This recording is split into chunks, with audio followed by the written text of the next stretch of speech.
Agricultura presenta La Otra Cara. La destacada periodista, historiadora y escritora Rosario Moreno entrevista a personalidades del acontecer nacional. Una conversación directa para conocer La Otra Cara. Auspicia GTD y su conexión más estable con Hiro 6 de Amazon.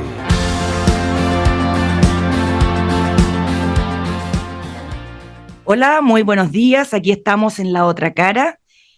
Hoy día vamos a hablar de un tema que para mi gusto es el centro de lo que deberíamos hablar siempre en lo que es el tema nacional, la educación. La educación está en crisis por la pandemia, por la deserción escolar, que también puede ser producto de la pandemia, eso lo vamos a ver con nuestro invitado, por la violencia en los liceos emblemáticos y también en otro tipo de establecimientos educacionales, la falta de interés de estudiantes de estudiar en la universidad, pedagogía, por el bajo ingreso de niños a preescolar. Es una cantidad de datos que vamos a ver aquí que la verdad que a veces impactan. Y por eso queremos hablarlo con una persona experta en educación, que además es académico de la Universidad Diego Portales y sociólogo. Estamos hablando de José Joaquín Brunner. Muy buenos días, ¿cómo está José Joaquín? Muy buenos días. Bueno, antes de comenzar a hablar con él, quiero leer alguno del recorrido de José Joaquín en su vida. Voy a leer como un octavo de lo que me pasaron de su trayectoria, porque si no podríamos estar toda la entrevista hablando de la trayectoria. Así que les quiero contar que él, bueno, alemán, estuvo en el colegio alemán, militó en el Partido Demócrata Cristiano, estuvo en el MAPU Obrero Campesino. En 1987 fue uno de los fundadores del Partido de la Democracia y en febrero de 2017 anunció su salida del PPD. Estudió en la Universidad Católica, egresó de Derecho, además es doctor en Sociología de la Universidad de Leiden en los Países Bajos, donde se especializó en temas de educación. Es miembro del Centro Políticas Comparadas de Educación de la Universidad Diego Portales y de su Facultad de Educación. También integra los consejos directivos del Centro de Estudios Públicos, de la Universidad Católica de Temuco, de Prohumana. Ha trabajado en 45 países del mundo con temas de investigación, siempre ligados a la educación. También ha trabajado en organismos internacionales como el OCDE, el Banco Mundial, la UNESCO, y además forma parte de 10 comités de revistas académicas internacionales en el área de educación. También en Chile, entre 1994 y 98, fue ministro secretario general del gobierno del presidente Frei. Además, fue presidente del Consejo Nacional de Televisión. Es autor o coautor de más de 50 libros y ha editado o coordinado más de 15. Es columnista del Mercurio. Me estoy cansando. En el 2016 recibió el premio Distinción al Mérito en el ámbito de educación otorgado por la Universidad Andrés Bello. Y podemos seguir así, como dije, hasta mañana, así que lo vamos a dejar hasta ahí. No sé si hay algo que para usted ha sido súper importante en su trayectoria o en su vida personal que echo de menos de esta pequeña presentación. No, está muy bien. ¿Sí? Sí, está muy bien. Ya. ¿Hoy día no milita en ni un partido? No, ¿No? Independiente. No milito en partido, estoy activamente siempre comprometido con la política chilena, pero desde la esfera pública y básicamente como un académico y alguien que observa, analiza y busca hacer el máximo apoyo posible a los tantos problemas que tenemos que enfrentar. Claro. Ya, José Joaquín, vamos directo aquí al tema. ¿Cuál sería su diagnóstico, en resumen ejecutivo, bien ejecutivo, de cómo está la educación hoy en Chile? Yo creo que está en una enorme encrucijada. Ha hecho unos desarrollos muy interesantes durante varias décadas y hoy día se encuentra afectada por los problemas propios de la pandemia que tuvimos, que dejaron huellas muy profundas, más profundas de lo que imaginamos, pero a la vez enfrentamos todos los problemas que vienen con la así llamada cuarta revolución industrial, es decir, los problemas propios del futuro. Entonces tenemos una mezcla entre problemas del siglo XX que no hemos resuelto bien todavía y enormes desafíos del siglo XXI. Perfecto.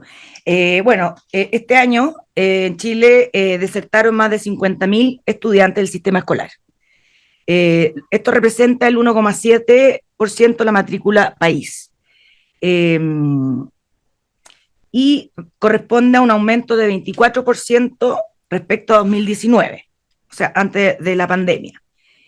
¿Usted cree que solo la pandemia la razón de este aumento tan fuerte en la cifra de deserción, o puede haber influido también el estallido social o las malas condiciones económicas de este año en que a lo mejor le han pedido papás a los hijos que los ayuden a trabajar, etcétera?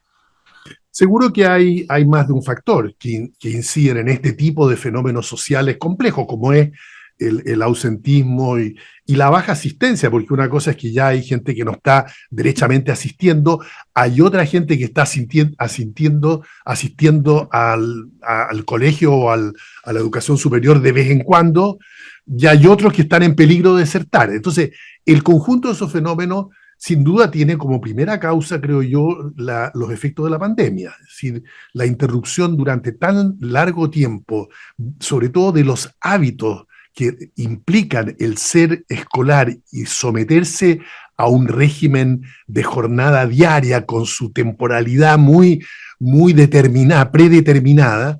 Bueno, eso se perdió para mucha gente y cuesta recuperarlo. Entonces, ahí tenemos un factor, pero claro, también incide particularmente la situación económica en el caso de aquellos alumnos que ya tienen más de 14 años y que a veces los padres pretenden que ayuden en distintas labores, ya sea en la propia casa o fuera de la casa, aportando a los ingresos familiares. Entonces tenemos una mezcla, pero yo creo que en el fondo la valoración de la educación por parte de las familias en Chile, que es un fenómeno mucho más profundo, sigue siendo exactamente igual. O sea, vamos a volver a recuperar la plena asistencia, que nunca es 100%, pero que es, digamos, cercana a 100%. ¿Pero qué pasó con esa familia y esos niños después de la pandemia? ¿Inercia? ¿Miedo a que se contagien?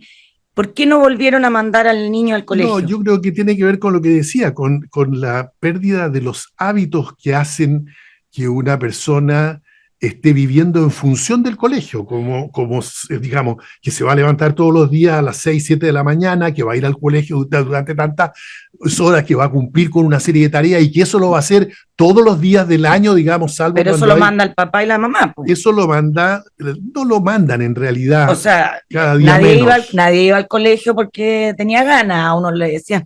Bueno, pero eso es parte de la disciplina de la persona, está hecha en parte por las disciplinas, los hábitos del hogar y en parte por la propia capacidad de ir aprendiendo, y ya los niños a veces muy temprano saben que tienen que ir al colegio y a veces sí, aunque parezca increíble, hay miles de niños que ya a los 5, 6, 7 y para adelante dicen que fantástico poder ir al colegio. O sea, tendemos a tener una idea que es muy propia de las sociedades con la educación. Cuando usted decía, estamos en una crisis educacional, yo recordaba siempre una frase que leí que me impresionó tanto de un aristócrata alemán que en el año 1614 decía, el tema de moda hoy día es la crisis de la educación.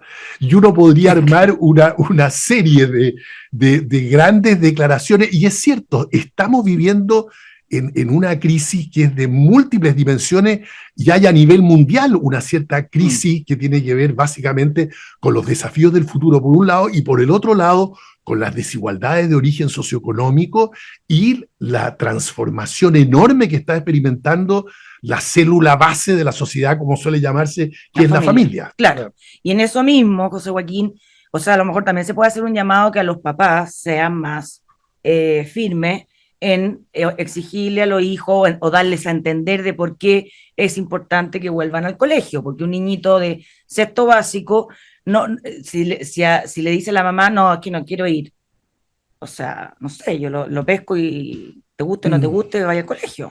Claro, ese es digamos, el ideal es que en realidad el niño desde muy temprano, como decía yo, esté motivado, y lo que hay que cultivar es la motivación, es una visión de la vida donde la educación es algo fundamental. Y eso lo hemos ido logrando en esta sociedad. No nos damos cuenta que hace 30 años teníamos todavía una educación media a la que iba, digamos, la mitad de los jóvenes que podrían estar asistiendo recién ahí.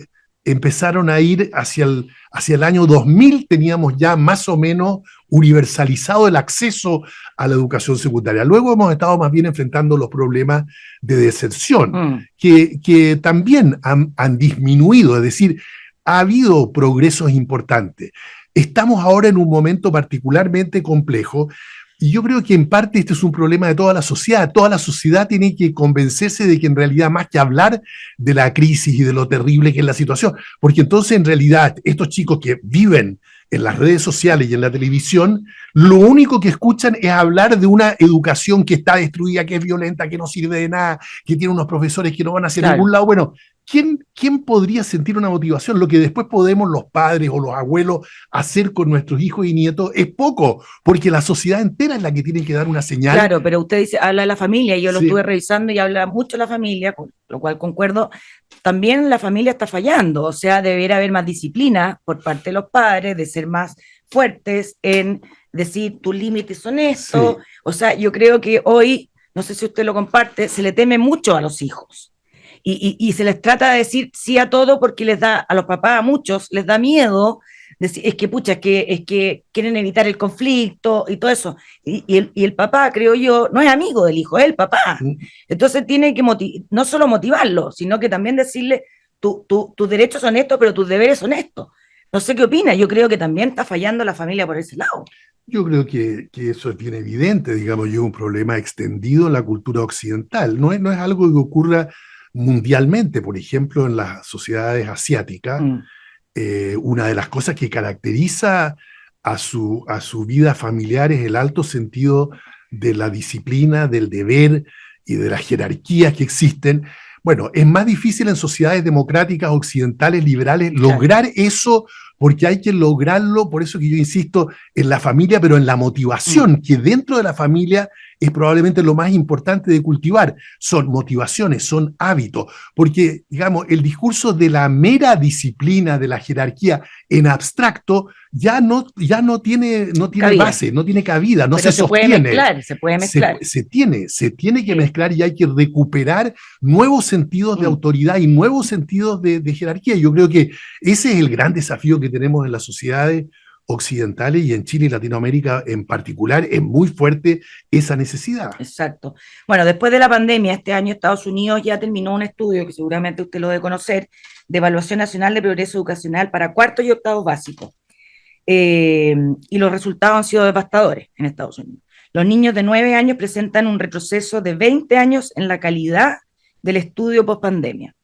Pero, a diferencia, creo yo, de lo que pasa acá, pero después se lo voy a preguntar, el gobierno federal de Estados Unidos ya ha invertido 123.000 millones de dólares, 123.000 millones de dólares, es decir, $2.400 por niño, para mejorarlo y nivelarlo al tema prepandemia, y esto se suma a lo que está invirtiendo cada estado, o sea, esa es la inversión central más lo que cada estado. Entonces, ¿qué le parece lo que está haciendo Estados Unidos? ¿Le está dando la real importancia a lo que tiene el tema? ¿Lo está tomando como lo más relevante en este minuto? Yo creo que sí, a pesar de que hay grandes diferencias entre los estados, como usted misma decía, también en sus políticas, en el grado de atención, en el carácter que tiene cada uno de sus gobiernos, digamos, a nivel estadual.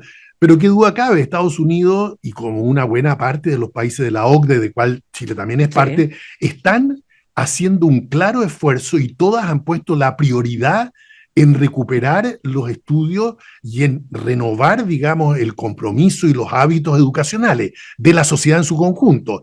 Y por cierto que Chile también, el ministro tiene por lo menos un discurso que se dirige en esa dirección. Lamentablemente, luego las decisiones prácticas cotidianas no acompañan eso, no hay los suficientes recursos, porque no son solamente recursos financieros, son recursos de apoyo técnico, son más psicólogos en los colegios, son más asistentes y trabajadoras sociales ayudando en los colegios con población más vulnerable. En todo eso nosotros todavía no nos hemos dado cuenta de del enorme daño que causó la pandemia.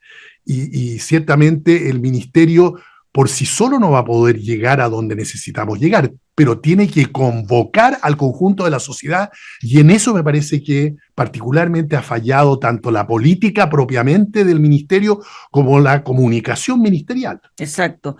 ¿Hay algo que usted rescate de lo que haya hecho el ministerio como para mejorar la educación post pandemia?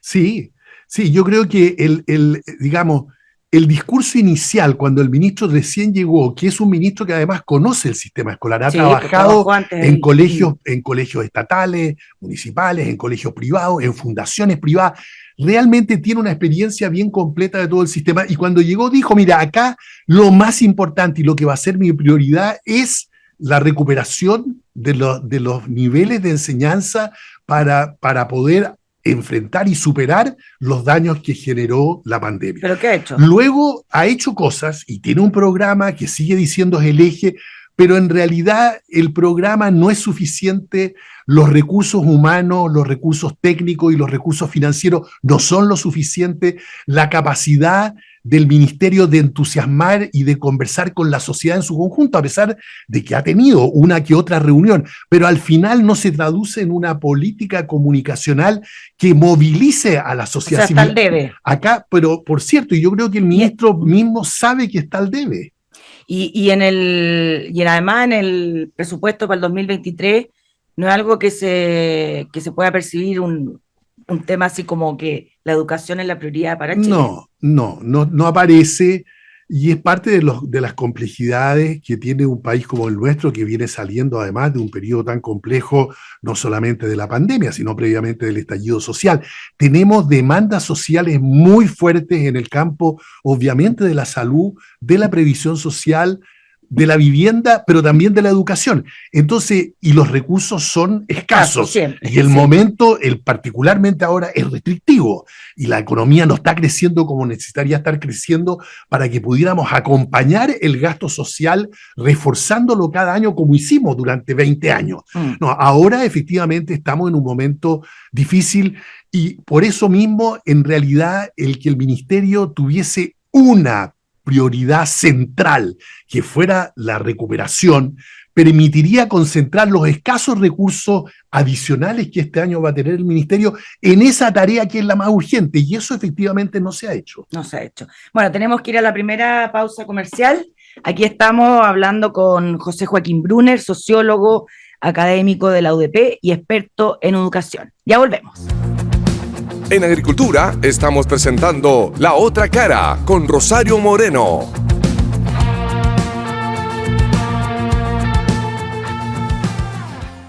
Bueno, estamos de vuelta aquí en La Otra Cara, conversando con José Joaquín Brunner, sociólogo, académico y experto en educación. Pero antes te quiero contar que GTD trajo a Chile Hilo 6 de Amazon. Si no lo tienes, te hace falta GTD. Entra a gtd.cl y contrata los mejores planes de internet. GTD, tecnología para simplificar tu vida. ¿Y sabías que ahora puedes ahorrar directo en tu Provida App, abrir tu cuenta de ahorro voluntario o cuenta 2 y abonar o girar plata si lo necesitas? Descárgala ya. José Joaquín, usted ha dicho en varias oportunidades que no ve al ministro Marco Antonio Ávila haciendo una campaña comunicacional, política importante en el tema de mejorar la educación pre-pandemia, que habla poco y con poca fuerza, ha dicho. Por ejemplo, en TVN el 23 de noviembre. Si usted hubiese sido el ministro de Educación, usted se habría endeudado, dado lo importante que es el tema de educación.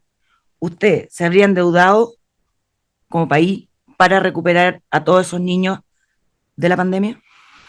Bueno, mire, es tan difícil decir eso, porque en realidad no basta ser el ministro, hay que ser el ministro en el momento en que se está viviendo con todos los problemas complejísimos que tiene un gobierno. Entonces, yo que he estado en un gobierno soy el que menos me gusta opinar de esa manera.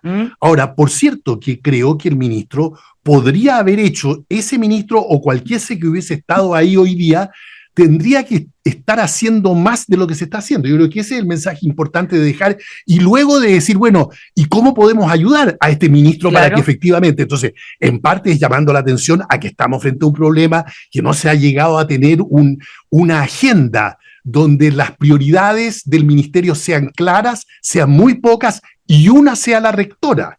Y eso no lo tenemos. El ministro habla de 10, 15 cosas distintas, ¿no? Y está bien, porque el ministerio tiene muchas cosas de las que hablar, pero uno puede, dentro de una agenda múltiple, tener claramente una prioridad, y eso muchos ministros de educación en el mundo lo han logrado. Entonces, uno no ve por qué no lo puede lograr acá el ministro de Educación, particularmente que no es un hombre sobreideologizado, que tenga como ganas de estar haciendo discursos, digamos, todo el día. Es una persona que conoce el sistema y que sabe lo difícil que es efectivamente mover la maquinaria educacional. Es un sistema tan complejo que el que hay que mover con más de 100.000 profesores, con más de 10.000 colegios, con todas las familias de Chile prácticamente involucrados. Entonces, para eso es que le falta fuerza, para haber mantenido una prioridad y estar trabajando en función de ella. Perfecto. Y bueno, luego buscar negociar al interior del gobierno, y ya es política general que no depende del ministro de Educación solamente, cómo se va a distribuir el gasto social del año, que es justamente lo que se está discutiendo ahora en el presupuesto del 23. ¿Y usted lo han llamado del ministerio para pedirle su opinión, para asesorar en algo? A mí me han contactado en diversas oportunidades para participar, particularmente en discusiones, no siempre he podido hacerlo, pero en discusiones relacionadas con la política de educación superior. Yeah. Y bueno, yo tengo además el privilegio de poder escribir sobre estas cosas en medios de prensa, y lo hago con periodicidad y frecuencia, y por lo tanto sé que los ministerios de educación lo escuchan, obvio, pero el ministro, ¿usted ha tenido algún encuentro con el ministro? Yo no me he encontrado personalmente con el ministro. Y si el ministro lo llamara para tener una asesoría permanente, José Joaquín Brunner, te necesitamos en esta asesoría permanente para mejorar, ir en la línea de Estados Unidos y no la que estamos llevando ahora. ¿Usted aceptaría? Pero por cierto, o sea, no es algo que podría hacer hoy día como algo permanente, porque tengo una carga de trabajo en la academia y en mi propia universidad enorme, y muchos compromisos fuera del país. Pero por cierto que yo daría, y siempre lo he hecho, con ministros de las más variadas procedencias, porque encuentro que los temas educacionales son temas de nosotros como chilenos, en los cuales todos tenemos que poner. Bueno, y si alguien tiene una cierta experticia y ha acumulado una cierta experiencia, usted tiene casi la obligación, digamos, de ponerse a disposición de los gobiernos diciendo, mire, yo estoy de acuerdo en tales y cuales cosas, y discrepo, como de hecho discrepo profundamente de ciertos planteamientos. Yo leo la hoja de ruta del ministerio, que fue publicada hace algunos meses, que se llama El cambio del paradigma de la educación, y digo, yo estoy totalmente en desacuerdo con eso, porque en realidad no estamos en el momento. Primero, no sabemos qué es lo que es cambiar el paradigma de un sistema tan complejo, pero aún si lo supiéramos, este no es el momento para proponer, en medio de la crisis que estamos viviendo, que es la heredera directa, digamos, de la pandemia, en realidad estar soñando con que uno podría refundar el sistema es algo fuera de lugar, ¿no? Yo creo que el ministro ya no insiste tanto en su hoja de ruta, pero eso lo ha dejado un poco en el aire, y su discurso entonces no tiene esta fuerza que viene de tener una prioridad clara y de jugarse frente a la sociedad y con el apoyo del presidente, porque este debiera ser un tema también del presidente Boric, y no lo es, ¿no? Entonces, me llama la atención. En ese sentido, efectivamente creo que el gobierno desperdicia una buena oportunidad, porque hay una unidad nacional completa de todos los sectores para apoyar efectivamente el que el sistema vuelva a normalizarse plenamente, se estabilice y dé paso en adelante, tanto en calidad como en equidad. En eso... Ya, ¿no? Y ahí, si él dice que usted dijo que el ministro conocía muy bien el sistema educacional, entonces, ¿por qué se anuncia en su minuto que se van a acabar los liceos bicentenarios? Si conoce tan el sistema y se ha visto que les ha ido bien los liceos bicentenarios. Bueno, sí, yo creo que estrictamente corresponde al hecho de que una parte importante de la coalición de gobierno, no sé si el ministro personalmente, porque no lo he escuchado opinar de su preferencia respecto de estos colegios, pero una parte importante de las coaliciones, tanto del Frente Amplio como del Partido Comunista, no les gusta la iniciativa de los colegios bicentenarios, así como hace algún tiempo increíblemente no le dejó de gustarle la preferencia por los colegios emblemáticos. Por un tema ideológico. Por un tema básicamente de concepción, digamos, de una concepción ideológica o no, porque puede tener también otros componentes más bien intelectuales, históricos, culturales, equivocada. Una visión equivocada, dentro de lo cual juega un papel también el hecho de que la ideología de estos sectores, a los cuales yo conozco bien porque he sido parte de la historia, digamos, de la izquierda de este país, me parece que se equivocan radicalmente cuando piensan de que en realidad tener unos colegios que reciben unos apoyos especiales que no son tanto materiales, pero apoyos técnico-pedagógicos y algo de recursos, eso, digamos, ante los resultados que está mostrando y que ahora tenemos que evaluar bien, decir esos colegios en realidad más bien son sospechosos. Claro. Es algo completamente equivocado. Esos colegios debieran ser el tipo de colegios que sirvan como modelos para el conjunto del sistema. Y lo que debiéramos estar preocupados es de tratar de entender por qué les va bien y luego cómo podemos difundir las buenas prácticas, escalar la experiencia, de modo tal que vayamos subiendo los niveles del conjunto del sistema. Y en ese sentido, todo esto creo que fue un traspié ministerial, porque de hecho ya no están hablando de eso. Claro, pero igual los directores están muy recelosos de que esto de que dijeron que no, que se iba a volver al anuncio anterior, parece que no es tan así, no está clara la cosa. Tienen razón los directores de estar, digamos, recelosos o desconcertados o inciertos, porque la comunicación ministerial de esta decisión fue completamente confusa. Se partió diciendo que no iba a haber más, claro. Se dijo luego de que en realidad se iban a acabar, no de inmediato, pero en pocos años más, y luego se dijo, en realidad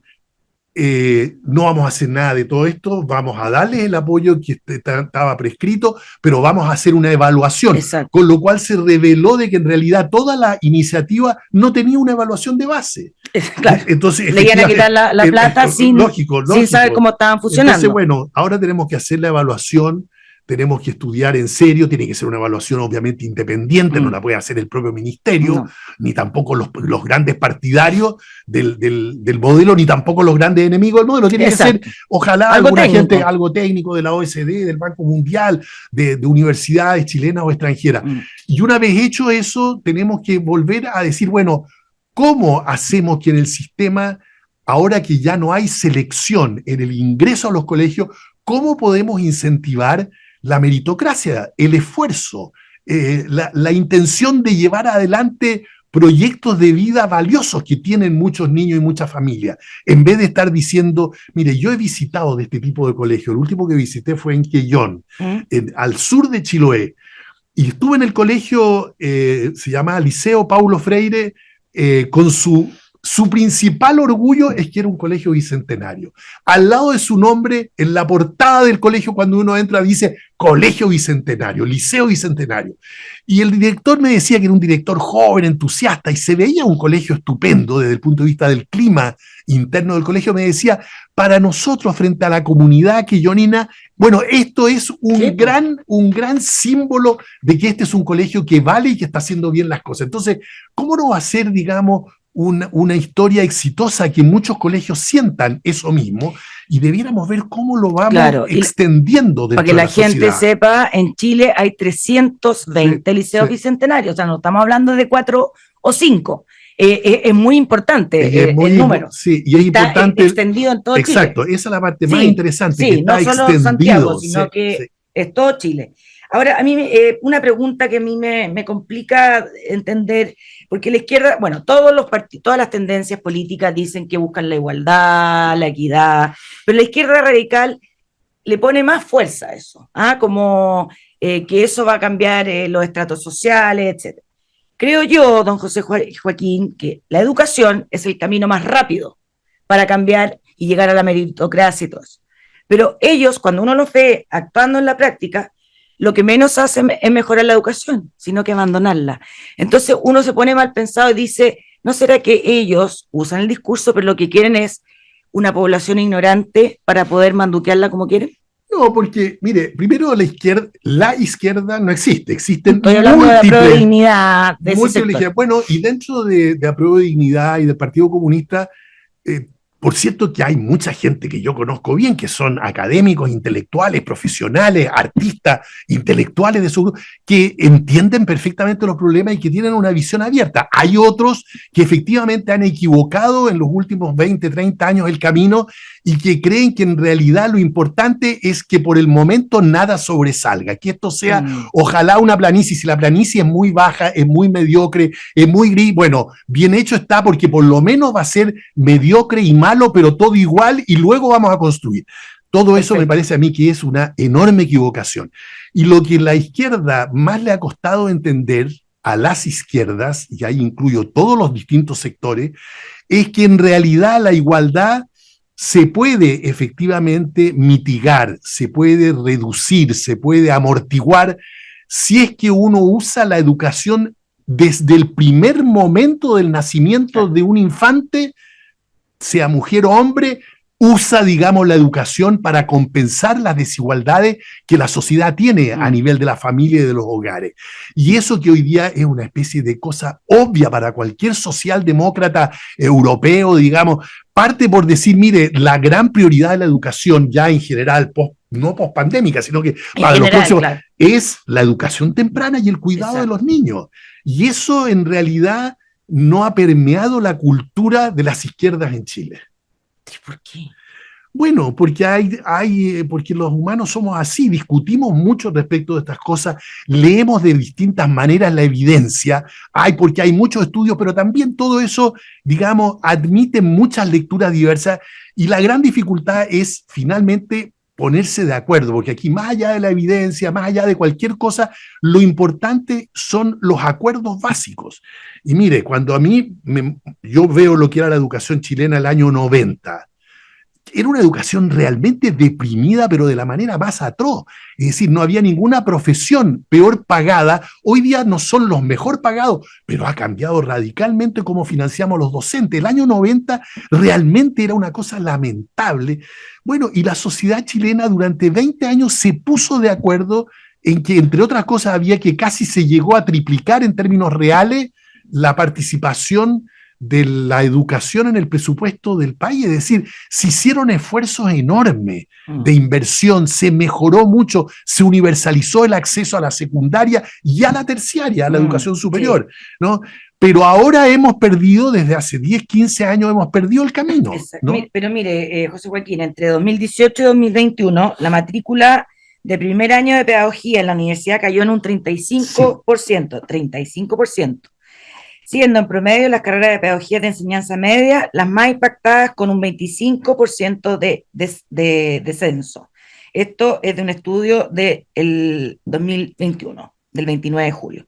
Entonces, estamos viendo que la crisis no es solo de alumnado, sino que también de profesorado. Efectivamente. Entonces, sí, hay un problema sistémico. Hay un problema con la profesionalización, o sea, el fortalecimiento de la profesión docente, que es muy difícil de hacer, y lo que le ha ocurrido a nuestro país es que, por ejemplo, tomamos una serie de medidas para ir aumentando las exigencias para estudiar pedagogías, pero en realidad eso hizo que no atrayéramos a mejores alumnos a que llegaran con sus puntajes del colegio, etcétera, a estudiar pedagogía, y sin embargo una buena cantidad de jóvenes que no tenían buenos puntajes ya no pueden entrar. Entonces nos estamos ahora encontrando con un problema muy serio, que efectivamente, y particularmente en algunas áreas como física, matemática, biología, química, enseñanza del segundo idioma, de inglés como segundo idioma, tenemos un déficit, y vamos a tener un déficit que se estima para el año 2025, o sea, a la vuelta de la esquina nos van a estar faltando profesores en todas estas disciplinas 25.000 en todo el país o más. Entonces, bueno, esto muestra, y a mí me gusta este tipo de ejemplo y de conversación, porque muestra la complejidad de todas estas cosas. No es puramente voluntad de decir, bueno, nos falta la voluntad. No nos falta solamente la voluntad, es que ensayamos políticas como la política es de ensayo y error. Ensayamos una cierta política, mejoramos los sueldos de los profesores, evaluamos a nuestros profesores, pero ahora llegamos a un momento en que, claro, para partir la carrera profesional. Se le exige más, entonces no se llenan esos cupos porque no personas con una mejor preparación quieren llegar. Así es, y no quieren llegar en parte por las remuneraciones, a pesar de que han mejorado, porque no han mejorado lo suficiente, pero además porque la gente ha llegado a concebir, y ahí ojo a las comunicaciones sociales, que la profesión docente es una profesión casi para mártires.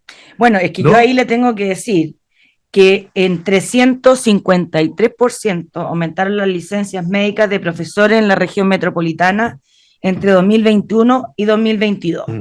O sea, no es que sean los medios los que digan que hay que ser mártir. Aquí la cifra le está diciendo por qué están pidiendo el triple de licencias médicas. Sí. Algo está pasando. Sí, también está pasando que se dan las licencias médicas sin ningún control real, digamos. Pero supongamos se baja a subir al doble. No cabe ninguna duda de que hay más burned out, que llaman es algo de agotamiento, digamos, psíquico-físico en la profesión docente que en otra, que hay efectivamente una enorme dificultad para ejercer este trabajo en salas de clase con más de 30, 35 alumnos, donde una buena parte de ellos viene de familias que están completamente disgregadas, desintegradas, con jóvenes que están muchas veces muy cerca de la violencia, de la droga. Es decir... Entonces, ¿qué hacemos con los profesores? Hacemos esfuerzos que tenemos que seguir haciendo. Tendremos que buscar ahora un equilibrio distinto respecto de quiénes pueden ingresar. Tal vez no debiéramos mirar solamente los puntajes, ver también, como hacen otros países, aspectos que tienen que ver con la motivación, con la vocación real, con el interés y el afecto y el cariño por los niños. Hay una serie de rasgos que no necesariamente se miden bien con una prueba como la PASE o con las notas de la enseñanza media. Bueno, tenemos luego que crear sistemas de tutoría para los profesores, sobre todo durante los 3-4 primeros años. Muchos profesores que entonces terminan la carrera, ingresan en los colegios, pero a los 2 años se van y dejan la profesión, luego de la enorme inversión que han hecho ellos mismos y el país. ¿Por qué? Porque en realidad no los acompaña nadie. Yo creo que si a uno le suben el sueldo, las motivaciones suben bastante, don José Joaquín. Sí, o sea, pero mire, había menos licencia, había menos de todo, porque ¿qué es lo que pasa? Yo tengo muchas amigas profesoras que van y dicen un horario extenuante. Tienen que preparar clase, llegar a la casa a preparar clase. Y tienen un sueldo de 700,000 pesos. O sea, una empleada de casa particular, por ejemplo, gana más. Hoy día mismo venía en algún medio la información última. Los profesores con jornada completa de 44 horas, al primer año están ganando 1.100.000 pesos. Eso ha mejorado. Pero eso es la educación pública a lo mejor, pero a veces en privada no pagan también. En toda la educación, ¿no? Todos tienen que pagar desde ese punto de vista. Bueno, a lo mejor esta no tenía todas las horas, pero... Claro, pero igual... es muy probable, porque efectivamente depende. Ahora, eso no es malo para iniciar. Lo que pasa es que luego, al 5.º año y más aún al 10º y 20 años después, efectivamente la brecha que se crea entre un profesor que pasó de 1.100.000, que en el mejor de los casos puede llegar en algunas ocasiones a 2 millones, bueno, hay una gran cantidad de profesionales que después de 25 años en otras profesiones, igualmente con 5 años de estudio en muchas profesiones, ganan mejor. Entonces, pero bueno, yo no quiero decir, digamos, que nos fuera interesante poder seguir aumentando o estimulando de distintas maneras e incentivando para hacer más atractiva la profesión, pero estoy seguro que hay un conjunto de otros factores que inciden en esto. Y esos factores tienen que ver con que si no vamos lentamente reduciendo el número de alumnos en la sala de clase, hoy día en ningún país de la OCDE le piden a un profesor, salvo en algunos países asiáticos con su otra cultura, que le enseñen simultáneamente a 35 niños. Nadie en Occidente lograría hacerlo, ¿no? En estas sociedades donde los jóvenes no tienen esta especie de carácter asiático respecto de la autoridad del profesor y de la jerarquía, donde tienen una sensación de respeto enorme por los profesores. Bueno, acá no existe eso. Entonces, tenemos que encontrar una política que fortalezca la profesión docente, pero que le ayude también con las condiciones en su entorno. Perfecto. De la propia sala de clase. Ahora, quiero ir a otro tema que usted lo debe tratar muy bien, que en Chile está demostrado que se entrega mayores recursos a la educación terciaria más que a la del medio y a la preescolar. eso es como inentendible, ¿no? Y hay estudios de Acción Educar que lo muestran, y que la OCDE, por ejemplo, los países de la OCDE, a diferencia de nosotros, tienen un gasto muy parecido entre la educación preescolar, la educación básica media y la terciaria, la universidad. ¿Por qué aquí no? ¿Por qué aquí se invierte al revés? O sea, más en la No, no universidad es y menos. propiamente al revés, pero obviamente que tenemos un desequilibrio grande. Es decir, la diferencia en los países de la OCDE de cuánto se gasta en un alumno secundario y en un alumno de la educación superior es muy poca la diferencia. Sí. En Chile es muy grande y efectivamente también la brecha de gasto entre la educación temprana y la educación básica con la superior es grande. Entonces, si bien no es que esté invertida propiamente, es cierto que tenemos una política que aunque hemos venido aumentando el gasto en los niveles inferiores, siempre hemos privilegiado. Y hoy día le voy a decir una Pero cosa. ¿cuál es lo que está atrás? ¿Qué pensó la gente inteligente del ministerio para decidir que había que darle más a las universidades? Y no es que a nadie lo haya decidido así, es que eso ha ido ocurriendo históricamente, entre otras cosas, porque la capacidad de presión que tenemos los académicos, los estudiantes universitarios en las calles, más protestan. Somos y no solamente los que más protestamos, los que tenemos más influencia desde muchos puntos de vista. O sea, porque el niño no se queja. No, exacto. Bueno, ahora los secundarios se están quejando, y bastante, digamos, con la violencia. Y yo creo que particularmente... O sea, por un tema de presión política. Pero una mezcla, otra vez, nunca aquí hay que reducir a un factor. Un factor importante es efectivamente la mayor capacidad de presión política. Otro factor importante es la relación de cercanía que tienen, entre otras cosas, los ministros, los subsecretarios, los directores con sus universidades. Se sienten, son parte todos ellos, no se acuerdan ya mucho de su kinder. Pero ¿usted concuerda en que debiera ser al revés la pirámide? No, al revés no, pero que debiera o ser rectangular. Por ejemplo, yo creo que, ya lo dije, la prioridad del gasto debiera estar por los próximos 40 años en la educación temprana. No significa que no le vamos a mantener por lo menos lo que tiene la educación superior. Pero fíjese usted que hoy día Chile es el país, de acuerdo a la OCDE, quien relaciona su producto nacional más gasta en el mundo en educación superior. Invierte. Invierte y gasta, pero también desde el punto de vista del gasto social es un gasto. Un gasto, ya. ¿No? Ahora, desde el punto de vista de la sociedad y de las personas, es una gran inversión. Sí. Pero en realidad tampoco es explicable que Chile sea el país que más gasta. Ahora, se explica en parte porque aquí gasta el Estado y gasta o invierten los propios privados, que pagan aranceles, etc. Entonces tenemos una buena combinación, pero gastamos en relación a nuestro producto más de lo que gasta Estados Unidos o Gran Bretaña en relación al producto de ellos. Claro, ¿no? pero la idea es gastarlo bien. Claro. No, distribuirlo bien. No. O sea, una vez se gasta mal la plata. Pero acá el problema no es que esté, yo creo que las universidades chilenas, en contra de lo que muchos piensan, y en general nuestras instituciones de educación superior, son bastante eficaces y eficientes en el gasto. Lo que pasa es que no gastamos lo que debiéramos estar gastando en la educación temprana. Porque está llegando gente, jóvenes poco preparados a la universidad, pues, don José Joaquín. Están llegando y eso nos ha pasado siempre y eso es uno de los desafíos, pero ese desafío está en la educación temprana, en la educación básica y en la educación media. Yo creo que hay que ponerle más ahí. Bueno, yo no tengo ninguna duda que ahí tenemos que ponerle más esfuerzo, más política y más recursos. Exacto, no tengo ninguna duda. Exacto. Bueno, tenemos que ir a la segunda pausa comercial. Estamos conversando con José Joaquín Brunner, académico, sociólogo y experto en educación. Ya volvemos. En Agricultura estamos presentando La Otra Cara con Rosario Moreno.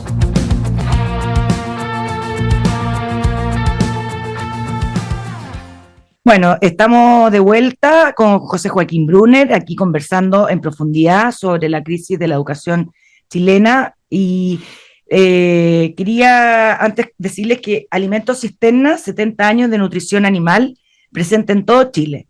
Alimentos Cisterna, ser siempre el mejor. José Joaquín, yendo a la educación temprana, no sé si usted vio hace pocas semanas la Universidad de los Andes publicó un estudio bastante fuerte. Tuvimos aquí a la autora del estudio, Carolina Melo, y entre las cosas que dice que entre los 6 y 7 años, el 96% de los niños no se sabe el nombre de los caracteres del alfabeto, o sea, no puede saber leer su nombre, y eso se sabía en kinder antes. Y lo otro que se dijo en ese estudio, que los niños de cuarto básico están con una comprensión lectora de primero básico.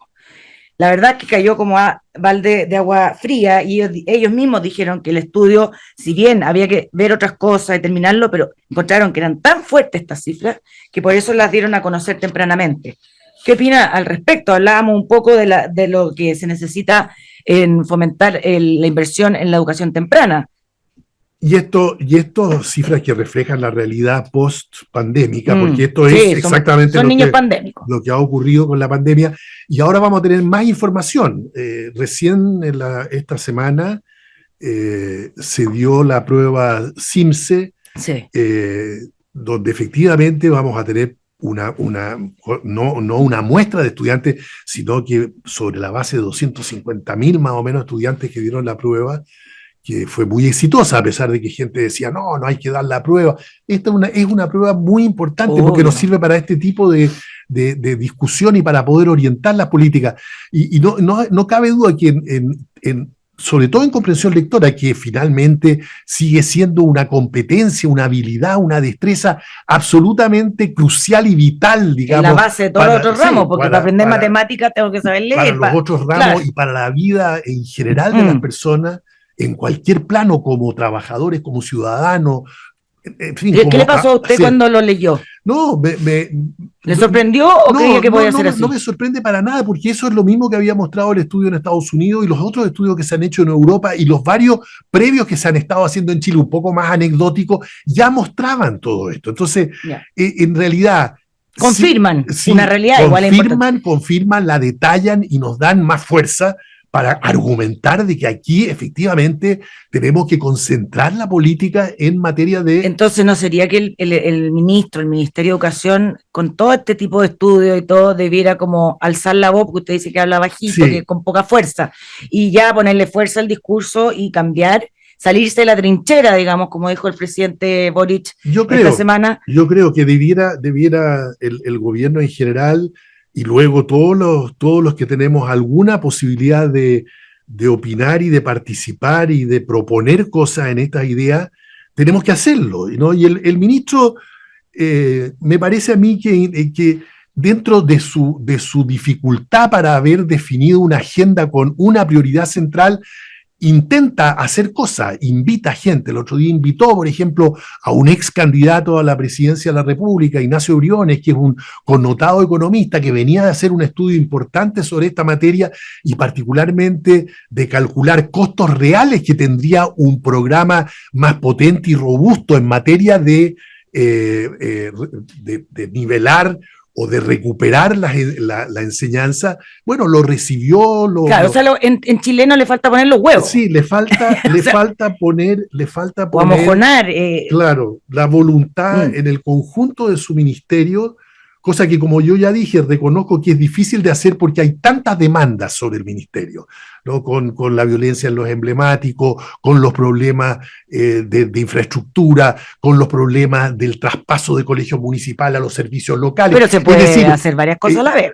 Sí, pero eso es la dificultad, justamente, que yo siempre que he conversado con ministros me dicen tengo alrededor de 15 o 20 prioridades para estos 4 años. Y le digo yo, ministro, porque siempre las primeras conversaciones son así, ¿no? Desgraciadamente le tengo que decir, y usted no me va a hacer caso, porque ningún ministro hace caso en eso, porque dice, bueno, pero yo tengo que atender todo. Bueno, si usted no tiene 1, 2 o 3. Una estrategia Con 1, 2 o 3 objetivos, no va a lograr lo que usted imagina que podría lograr. Con 15 cosas simultáneamente a las cuales usted distribuye su tiempo, distribuye sus palabras, distribuye sus recursos, distribuye a sus asesores en 15 prioridades, bueno, no va a llegar a ningún lado. Y eso es lo que le podría pasar al gobierno. Bueno, no quiero dejar, estamos en el último bloque, pero no quiero dejar de hablar del tema de la violencia en los liceos emblemáticos, también es muy importante. Usted ha dicho que no se está tratando a estos alumnos con las reglas del derecho penal, porque ahora todos dicen que están de acuerdo porque seguimos, que las reglas que se debiera tratar a los alumnos es con el derecho penal, no con la buena onda, digamos. ¿Usted cree que la ministra Toá y la alcaldesa Iracy Hasler han pecado de desidia o de idealización? Porque como el caso de la alcaldesa, ella cuando asumió el poder en marzo, de una entrevista a la radio Nuevo Mundo, y ella dijo, yo no voy a aplicar el aula segura. ¿Cómo puede ser que una alcaldesa entrando se mande esa declaración, digamos? Sí. ¿Qué ejemplo está dando? ¿Qué mensaje? Bueno, pero yo creo que hay que partir de otro lado. ¿Ya? Ni yo jamás, digamos, sostendría que hay que tratar a los alumnos con el derecho penal.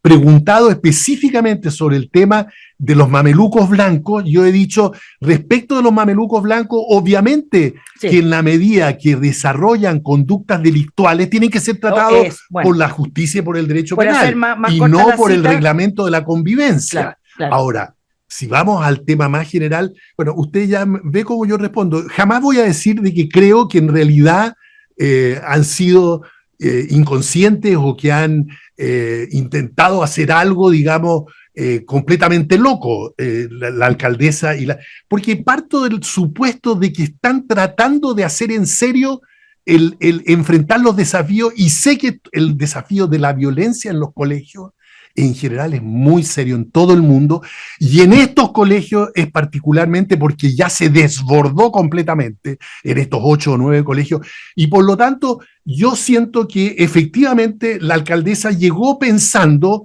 con mucha ingenuidad, con mucha juventud, de que en realidad, si ella tenía una buena disposición, igual como pensó la ministra del Interior respecto claro, entonces hay un grado grande de algo que, por último, uno tiene que digamos, por un momento, tiene que respetar. Hay una cierta, obviamente, falta de experiencia, hay gente muy joven, tienen ilusiones que son muy buenas, son las mejores. Ojalá que todo se pudiera arreglar dialogando, pero sabemos, ni en el matrimonio ni con un amigo podemos hacer eso, mucho menos en la política. Entonces yo creo que está bien, ahora tenemos que decir, ¿están con una curva de aprendizaje suficientemente rápido?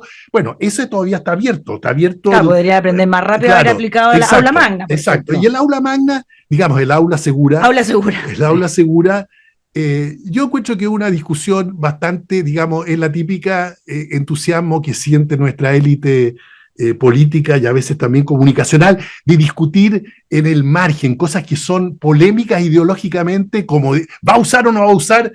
Bueno, pero no tiene mucho sentido. Pero en realidad, ¿cómo no va a tener mucho sentido? Pero si es, ¿usted va a aplicar o no va a aplicar la ley? Eso es lo que se está preguntando. Sí, y entonces, por cierto, perdón, la alcaldesa tiene que aplicar la ley. Sí. Entonces, ¿por qué no la aplica? Bueno, por un error, pues, por un error de juventud, por un error de ilusiones, por una falta, pero ya todo el mundo ahora, porque es obvio que cuando hay una ley hay que aplicarla, y que si la ley no funciona hay que cambiar la ley. Exacto, pero no por eso decir no me gusta la ley, entonces no la aplico. Pero digo yo, no hay que gastar mucho tiempo en esa discusión, porque rápidamente ya aprendieron y ya no hay nadie diciendo que no van a aplicar la ley, y en realidad aplicando la ley luego vienen las dificultades.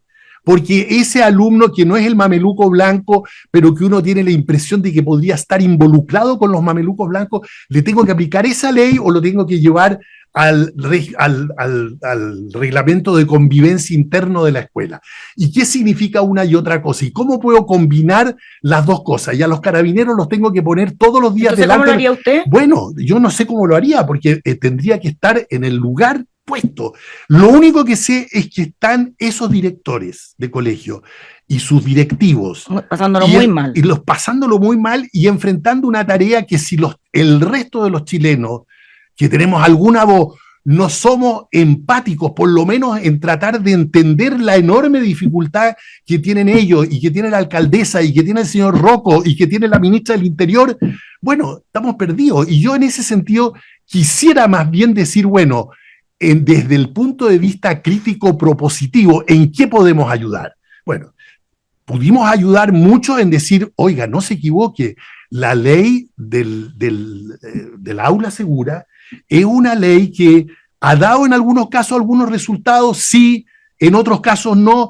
Entonces, ¿en cuáles casos no? Porque el año 2019, por ejemplo, aplicando la ley aula segura, fueron 70 los casos que se pasaron a ver qué se hacía con esos alumnos. Y este año, sin aula segura, van más de 350 y tantos alumnos. Entonces, algo dice. Entonces, yo le pregunto a usted, ¿cuándo no resultó el aula segura? Muchos directores que dicen que efectivamente ellos intentaron no les resultó, los juicios son como todos en Chile extremadamente largos, entonces no tenemos digamos, no sabemos bien, pero yo no tengo absolutamente nada en contra de la ley del aula segura. Creo que es una ley que tenemos que probar y ya la están probando y vamos a poder hacer una evaluación y seguramente bueno, tiene efecto. A lo mejor los juicios son largos, como en todo, Sí. pero claramente el año cuando se aplicó eran menos los alumnos que se atrevían a vestirse de blanco, a tirar pintura, a rociar a profesores con benzina. O sea, eso no me lo puedes conocer, pues, don José Joaquín. Sí, pero eso tampoco es así, digamos. Lo que pasa es que los problemas estos son acumulativos y crecientes, independientemente de que con ley o sin ley hemos tenido violencia creciente. Y podemos endurecer como tendemos a endurecer todas las leyes y no estamos logrando buenos resultados. Entonces, digamos, transformar siempre esto en una pelea entre gente que está por la mano más dura posible y al otro lado parece que existiera gente que no quiere ninguna mano dura. Entonces, ¿qué hace usted? Bueno, entonces yo busco cómo vamos haciendo leyes que combinen y den posibilidad a que la autoridad afirme el Estado de Derecho desde la Araucanía, en el norte y también dentro de los colegios, pero me hago cargo de que los problemas no van a, digamos, que no vamos a solucionar nada solamente, porque si no sería muy fácil, en el mundo entero. ¿Por qué siguen existiendo, digamos, los males que existen en términos criminales, aún en las sociedades más desarrolladas? Porque somos seres humanos. Claro, porque somos seres humanos, exactamente, y porque tenemos conflictos muy profundos, Exacto. Tenemos pasiones, somos muy agresivos como especie, este es un mundo muy fregado. Y no le interesaría, humano, le interesaría trabajar un proyecto bien sólido, bien 360 grados de cómo terminar con la violencia en los colegios, por ejemplo, entregárselo al ministerio. Sí, ¿Es algo sí. que le gustaría, que le llama la atención? Es algo que me llama la atención que no se haya hecho. Efectivamente, es un reclamo, porque encuentro yo que es un reclamo a las nuevas generaciones, por ejemplo, en el mundo de la educación, de la sociología, de la ciencia política, que nadie se haya interesado por estudiar más seriamente. Sí, hay gente que ha hecho estudios y que muestran la complejidad de estas cosas, pero efectivamente requeriríamos tener mucho más estudio sobre esos jóvenes, sobre los colegios en que están ocurriendo estos fenómenos, para luego poder actuar y no tener esta discusión nada más que... Perfecto, ¿no? entonces a usted le gustaría participar en una... Por si está escuchando el ministerio, sabemos que ya estaría el capitán del buque para hacer estos estudios y poder ayudar a solucionar este problema que ha ido para arriba en vez de para abajo. Sí, digamos. pues efectivamente. Sí. Bueno, muchas gracias, se pasó volando, al menos a mí. Muchas gracias por haber venido, José Joaquín. Y bueno, a la gente en las casas, todos podemos ayudar a mejorar la educación partiendo en la familia y ayudar a que lea la gente. Yo creo que la lectura es tan importante. Así es. Sí, siempre. Hay que aprovechar que se inventó la imprenta. Ya, muchas gracias, que estén bien. En Agricultura fue La Otra Cara con Rosario Moreno. Auspicia GTD y su conexión más estable con Hero 6 de Amazon. Producción Doris Mora.